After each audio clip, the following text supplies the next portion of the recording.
Next question from Arnold Pearson, please. Mr. Chair, and thank you to Ms. Blackstock for being here today. I really appreciate it.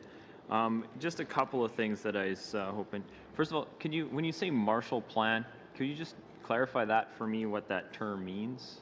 When I use that term, I'm talking about too often the approach by Parliament in the past has been to look at issues one at a time. Youth suicide, the deficits in child welfare, maybe looking at housing or water.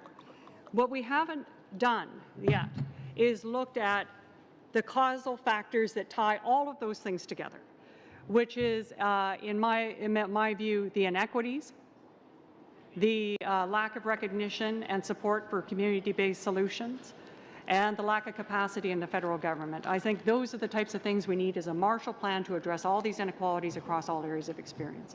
Okay, thank you. You talked about, you made the point that we can drill for oil offshore, but we can't bring water to our First Nation communities. One of the things, though, that's a complete difference is that we're drilling for oil offshore. That's a private enterprise deal.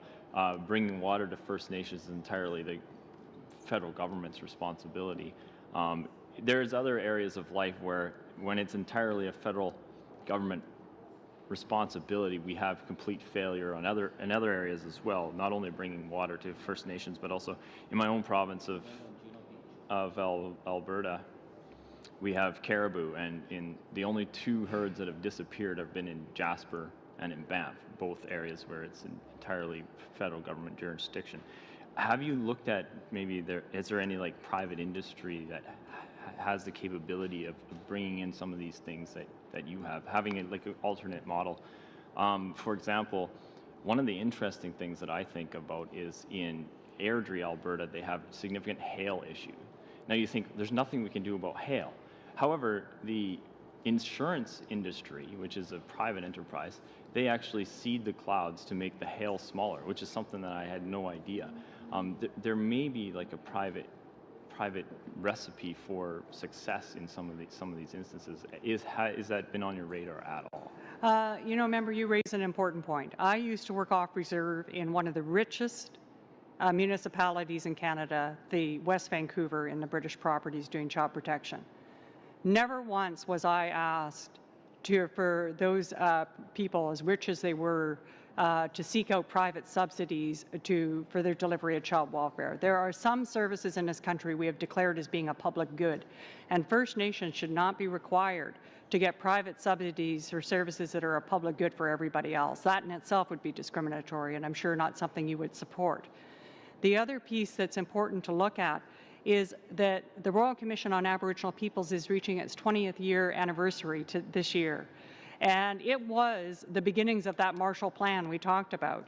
It has never been implemented, and it included supporting First Nations so that we could walk away from the Indian Act. We'd have sustainable economic, social, and spiritual and social infrastructure. And I think it's I commend that report to you because I feel that a lot of those same recommendations are available today. Had they been implemented, we might be not having this conversation today. For sure. When it comes to like education, for example, in the province of Alberta, we had one of the best education systems in the world, and that was because we had a vast array of different types of education. Clearly, what we are doing right now is not working. Asking the federal government to spend more money on all of these things is the easiest answer, but it hasn't worked in the past, and I'm not sure if that's going to spending more and more money is going to be the solution into the future.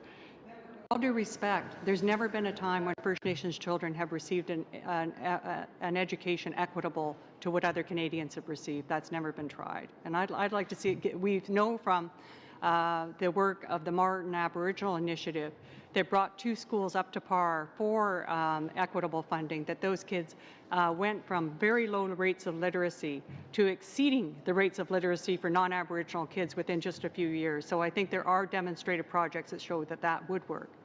For sure.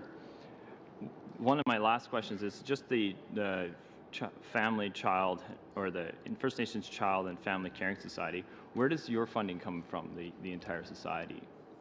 It's a good question because within 30 days of filing this case, the previous government cut all of our funding. So we receive no government funding. It's funded completely by private donors. Thank you. That's all for my questioning. Thank you.